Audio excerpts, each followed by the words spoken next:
Now let's talk about words that you should know if you call yourself a car guy. Blower, differential, camber, sleeper, these are words we've heard a million times, but some people don't really know what they mean and might be a little bit confused. I will tell you about all the big keywords us enthusiasts use, starting with number 1. Differentials. These are used in every production vehicle like cars, coach, buses, and things like that. Basically, it's a device that splits up torque between the wheels, allowing them to turn at different speeds. And it's actually a very useful invention that helps people in just sticky situations. For example, if someone's stuck while they're trying to go uphill and one of the tires lose traction, the differential will send more power to the wheel, making it spin more. This will help you gain more traction and make tighter turns, not only in the streets, but also in competitive racing like Formula 1 and the Porsche Cup. But there's only one type of car that people prefer not to have differentials unlocked on, and these are drift cars. So what this means is drifters normally tend to weld a piece of metal over the differential. What this does is it makes the back two wheels spin at the same time, making it easier to control their drift. However, it's not really ideal for you to be driving around with a welded diff, as this increases wear on your tires and also puts a lot of stress on your drivetrain. Turbos and superchargers. Turbos and superchargers have the same fundamental purpose, as they are both factors of forced induction and increase the amount of air that goes into the combustion chamber, but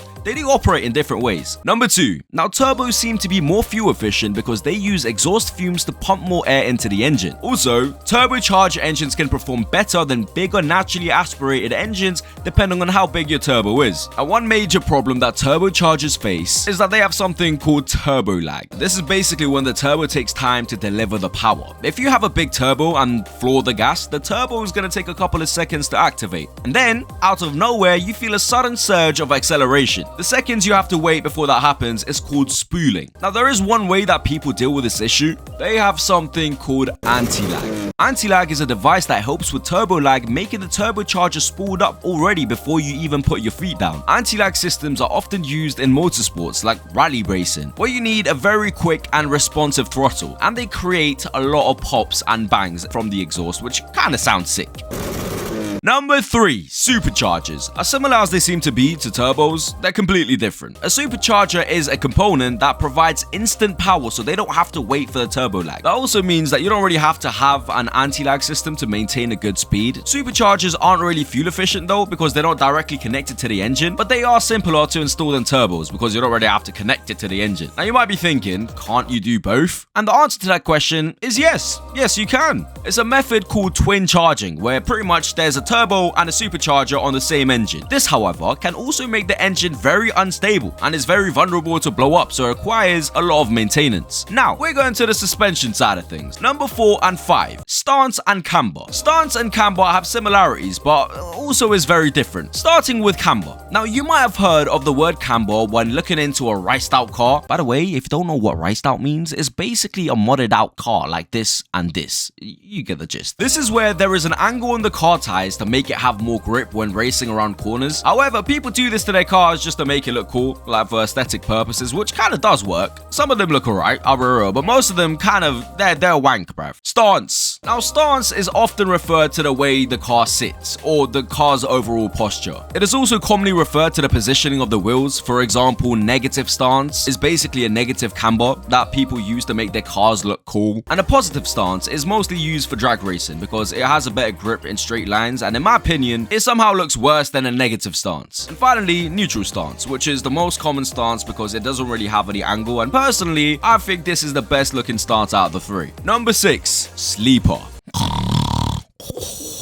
Sorry. Now, sleeper is a word to describe a car that is way faster than it looks. A common example of this term would be a Civic with a laptop. Now, people use this phrase because after you heavily modify a car, people often get a tuner to tune their car so the aftermarket car parts work together properly. Now, another common example of this is when a car has no headlight. When they don't have a headlight, this means that their engine is so big that they can't even fit a headlight in there. One of the reasons to why there might be no headlight is so that cold air could go into the engine, so there's less chance of it blowing up, basically like cooling the engine. Pretty smart in my opinion, you know what I mean? Now let's talk about the differences between front wheel drive, rear wheel drive, and all wheel drive. Number 7. Front-wheel drive. Front-wheel drive cars are the most common drivetrains in the world. Now, as the name suggests, they only drive with the front two wheels, obviously. They're usually cheap to manufacture, has a better grip when the weather's bad, also provides a lot more space in the back seats. Now, front-wheel drives might not be too good on track days because all the weight is on the front while braking and cornering, so there might be some understeer. Number 8, rear-wheel drives. Rear-wheel drive cars drive with rear wheels only, because it says rear-wheel drive. The reason why a lot of race cars have rear-wheel drive is because they have a good weight distribution, so it's good at cornering and won't have a lot of understeer. Now, these drivetrains are also good at carrying weights, so it's used in trucks and lorries. However, these cars can have less grips in slippery conditions. Number 9, all-wheel drive. All-wheel drive cars drive with all 4 wheels, as the name suggests. Again, this is by far the best drivetrain because it has twice as much traction, but this can drain your fuel quicker. These cars can be very versatile, meaning the drivetrain is used anywhere from streets to off-roading to even snow climbing. Four-wheel drive is a drivetrain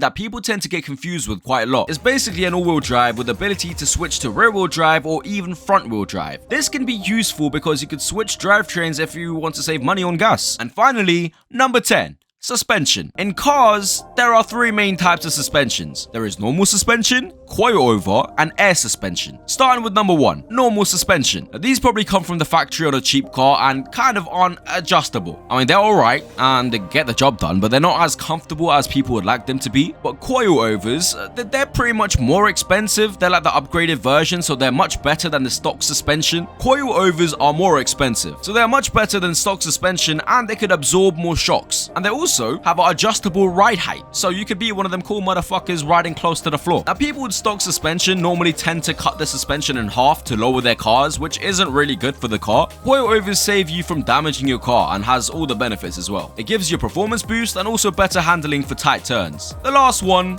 air suspension. This is easily one of the best and literally has air for suspension. It also has adjustable ride heights, and to change the stiffness for it, you could manually remove and put in air. It's very smooth and comfortable and is used from luxury cars to sports cars. That's the end of the video. I'm actually sat here educating you guys about cars, so the least you could do is subscribe. It's free and it won't cost you a liver. I'll see you in the next video. Make sure you like the video.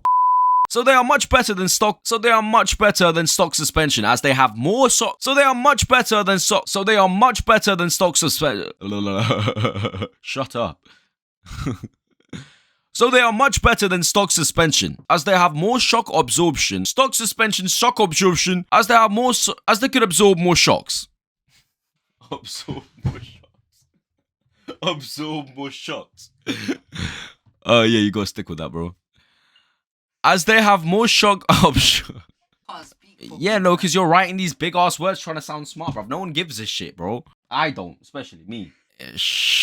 In normal suspension, bro, why are you using these big? You don't need to. You're trying to seem smart. You're trying to seem smart, bro. Stop it. What? You missed an upload for a week. I don't want to hear it. Whose fault is it? Because you didn't voice it over, you silly. So I completed it like 3 days after my video. Shut your mouth.